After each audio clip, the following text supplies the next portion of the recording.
We're back, and welcome to Ask Annex. Got a question for us? You head to the website, annexwealth.com, click the Get Started button. Fred Coleman is a CFP and a wealth manager at Annex Wealth Management. Welcome back. Thanks, Danny. Matt Morzy, Director of Research, also a CFP. Welcome back to you. Hey, Danny. All right, question number one on Ask Annex.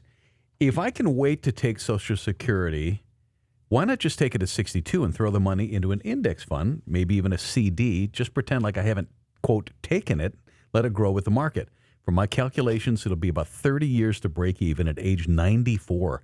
Why not take it at 62 and invest? Great question. This is a very common question. And, a lot of people like to do that math up front just to see when the break even point is. But what I'll say is that you can't just look at Social Security alone because that feeds into the larger plan. Social Security feeds into income strategy. It feeds into tax plan, and then it also feeds into the overall financial plan. You have to live off of something. So if it's not Social Security, where is that money going to come from?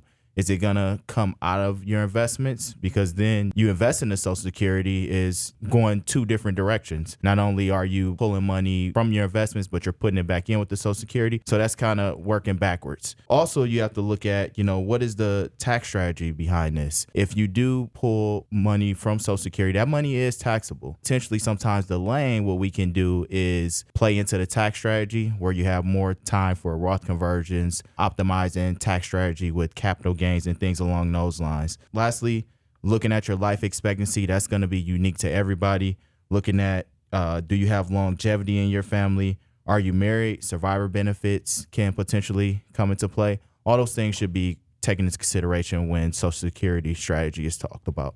I think the other thing to look to is how much risk do you want to take with doing this, right? We know and can project out what your Social Security changes are going to be if you take it at 62 versus full retirement versus waiting until you're 70. And you can plan that out in terms of what those are. But what we don't know is what is the stock market going to do over that time period, not only in that short window of those few years, but over the course of 30 years, what will it actually do? We don't know what CD rates are going to be as well, too. Now, they're high right now, or at least high in our memories because of what CD rates were just a few years ago. But we went through a stretch of period between the financial crisis and then coming out of COVID in 22 when the Fed started to raise rates where CD rates were almost non-existent and something you would not have been wanting to put your money into, especially compared to the rate of return you would have on increased Social Security payments that you would have. So there's a lot of risk to do it that way versus the fundamental idea that what delay in Social Security will do. So a lot of risk there. But ultimately, I think financial planning and going through that full picture that you discussed, Fred, is a great way to make that decision. Hey, I'm thinking we should rename this segment. Instead of Ask Annex, it should be called Grill Talk. We got another grill question. I love grilling. Yeah. Especially this time of year. Mm-hmm. Another question from around the Traeger grill. Ooh, fancy. My son-in-law wants to look into penny stocks for a quick hit, especially those that were down 90%. I think it's a horrible idea, but he's got in his head to play around.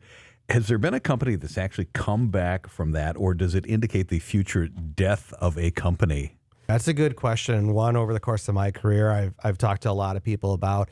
Now, when you think about it, fundamentally, at any point in time, the stock price that is associated with any particular company is what the market believes that company is worth, based off of just not what the company's done in the past, but also what they believe the company is going to do in the future. So any stock price you add, any market value you have is basically what everybody feels about it. So if you've got a company that's down that much, that's going to be sub $5 or sub $1 when you look at penny stocks, there's a reason why it's being priced at that point. Now, that doesn't mean that it can't rebound and can't go back to where it is, but you want to look at is why is the company being priced that way, and what do you think that's different than everybody else?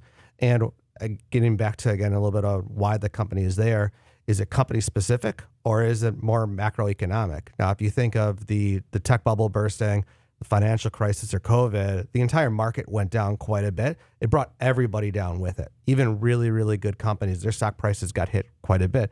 Amazon, for instance, when the tech bubble burst, went down over 90%, and look at where Amazon is today. So it's certainly possible, but Amazon was brought down because of the environment that it was in, not necessarily just because of who Amazon was, where most companies that are in that point that are down 90% probably aren't coming back to that same extent. And frankly, if it's down 90, it might be down 100. Yeah, and I think the other thing that's common with penny stocks, depending on the company, a lot of them are, more thinly traded.